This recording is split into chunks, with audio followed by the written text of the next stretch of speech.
Good morning and welcome to this daily devotional today. Here at Bold Faith Bible, we are continuing our study through the book of Acts, the Acts of the Apostles. And today the question is, who do we choose to lead us and how should we be governed? Now, I understand that we have different people coming from different backgrounds and church denominations and such. We're going to try looking at the text here. I'll give you some of my opinions on kind of some of the importance of some of these verses on kind of where it kind of points us towards when it comes to what kind of church government we should have. But obviously, like I said, good, godly people disagree on these things, so don't feel like I'm attacking any tradition or any person. Before we jump in here, let's have a time of prayer, a time of confession to the Lord. Let's pray. Lord God, we lift up our hearts to you and we confess that we are sinners. Lord, particularly we want to lift up the sins and failings to you now.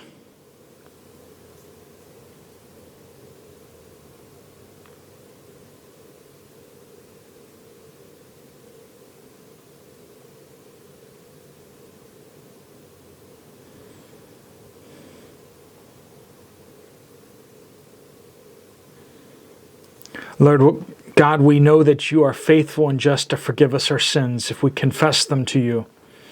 That if we say we have no sins, that we are liars, as you say. Lord, we pray you open our hearts to what you have to teach us in your word this morning and what you would have us to apply. Lord, we pray these things in Jesus' name. Amen. So we're picking up in Acts chapter 6, starting in verse 1, and we are going to be looking at the selection of the first deacons. Deacon in Greek just means servant. So choosing the first servants. Let's hear the setup and scenario of why this came to be. Chapter 6, starting in verse 1. Now at this time, while the disciples were increasing in number, a complaint arose on the part of the Hellenistic Jews, those are the Jewish, and the Greek Jews, right, against the native Hebrews, because their widows were being overlooked in the daily serving of food. So the 12, the apostles, right, summoned the congregation of the disciples and said, "It is not desirable for us to neglect the word of God in order to serve tables." So that's the challenge, is that we have this community forming, this large group of people that are trying to serve the Lord, study the Word of God, and proclaim the Word of God to all people. But they're living together. And whenever you have people living together, you inevitably have conflict, right?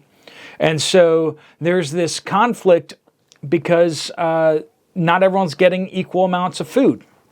So there's this complaint of discrimination, of preferential treatment. Have you ever been to a church or been part of a group where there's preferential treatment? You know, the leaders are maybe just paying more attention to certain types of people and less attention to others. Some of it's intentional, some of it's unintentional, right? Here, I think it would be fair to say that this is not intentional. They're not trying to overlook anyone. It's just they're trying to do too much. Nobody says that this is intentional, and the response that we get from the apostles seems to make it very clear that they did not intend to do so. But it just goes to show that churches and ministries should try to be as transparent and honorable in what they do. And here there's this appearance of discrimination. And that's not good. You don't want that, right? That's not good for the testimony and that's not good for unity. So they are going to seek to address this. Second thing is,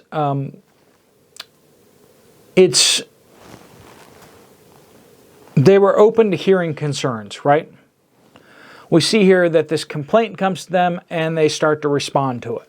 They were clearly able to hear a complaint and listen. And we'll see that they take this complaint seriously. And one of their solutions here is, it says, therefore, brethren, it is not desirable for us to neglect the word of God in order to serve tables. They were just trying to do too much. They were trying to do all this teaching, this preaching and such, and Bible study, as well as serving tables, leading and managing the, making sure everyone gets fed. And so they're saying it's not good for us to spend more time focusing on this and less time on studying the Word of God. Okay, so apparently they weren't sitting around watching TV very much. They didn't have downtime. They were spending all of their time either managing the food distribution or teaching. And it's like, we can't just do more. We're going to have to cut this, and that's not right. So, verse 3, therefore, brethren, select from among you 7 men of good reputation, full of the spirit of wisdom, whom we may put in charge of this task. Okay, so it's the answer isn't we're not going to do anything about it. The answer isn't we're going to come down hard on those who are grumbling and disunity in people. No, the answer is we need more leaders. We need more people to take care of this, to make sure that this is being taken care of appropriately. And so we see this heart where they are ready to share power, right? They're not trying to keep all power to themselves. They're like, well, then let's just have more leaders. Pick out 7 guys that are going to do a good job, who have a good reputation, full of the spirit and wisdom.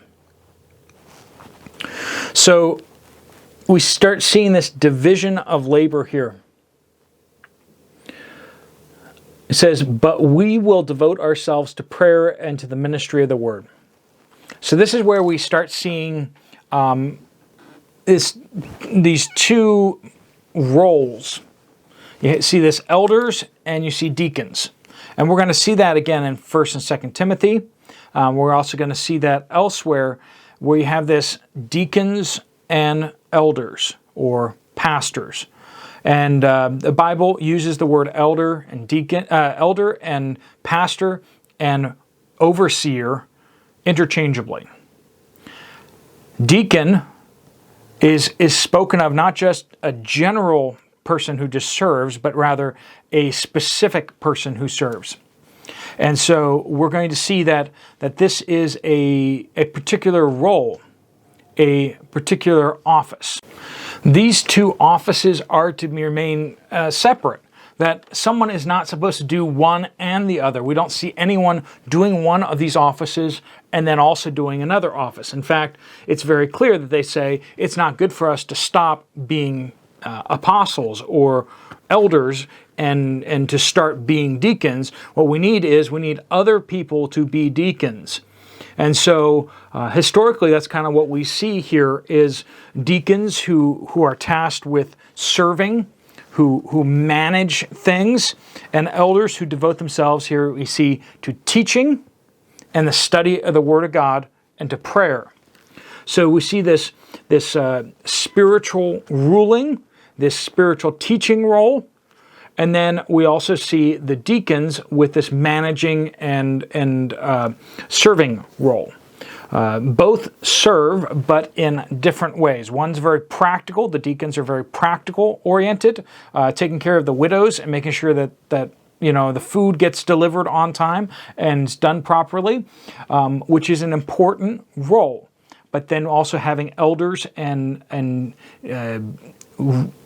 pastors who are focused on spiritual leadership, and also I would say biblically, since the words elder, pastor, and overseer are used interchangeably, but to kind of speak to different roles that office plays, overseer seems to be that the church was, in this case, led by the apostles, that the office of pastor or elder were kind of in charge. And you see that here where they come to the elders or the apostles and say, there's a problem.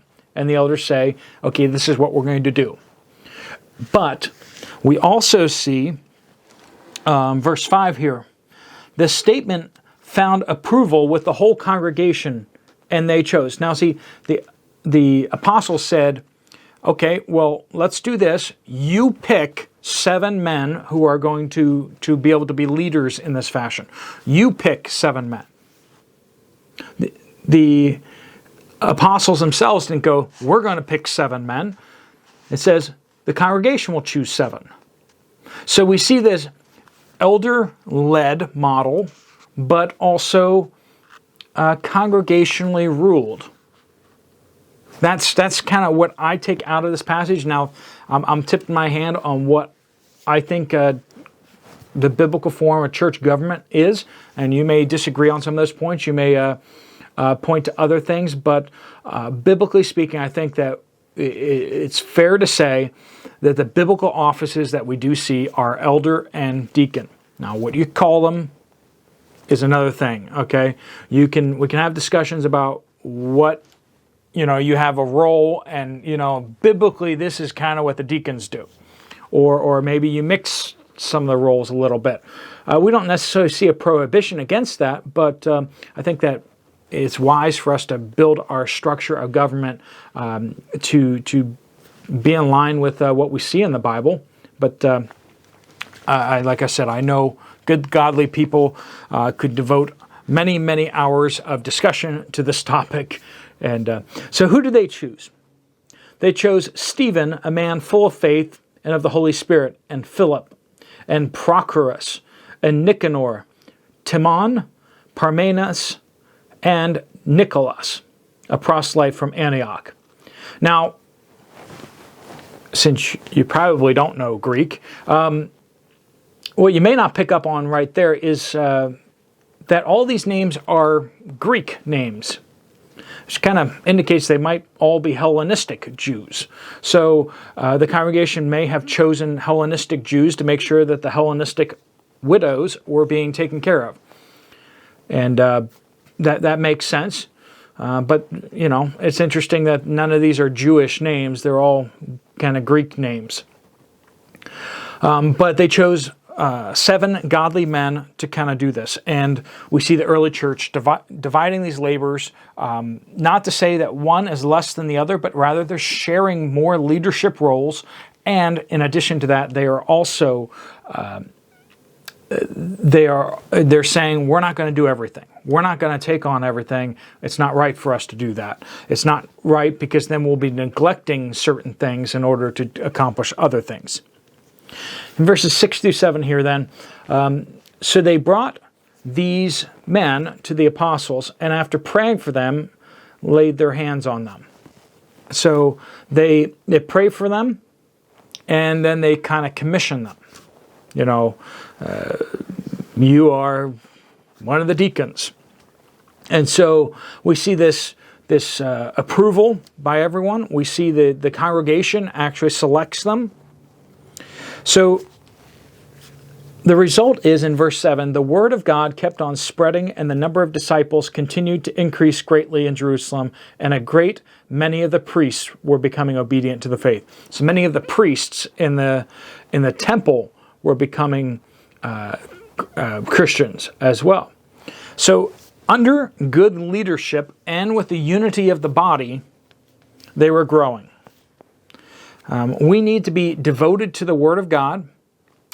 Keep that focus there. Not get distracted, but also have the heart for the widows, the orphans, for those who are down and out, destitute. We should be seeking to serve them. But we should also have this emphasis on the Word of God and not be distracted from proclaiming that, because that's what truly changes people's lives. We should be physically helping people, because otherwise we're just liars. But at the same time, realizing that spiritual salvation is what will change people's lives and truly save them. Giving them a loaf of bread saves them for a day, but the Word of God and the gospel of Christ will save them for eternity. So we need to keep both, not saying, okay, well then you don't have to help people.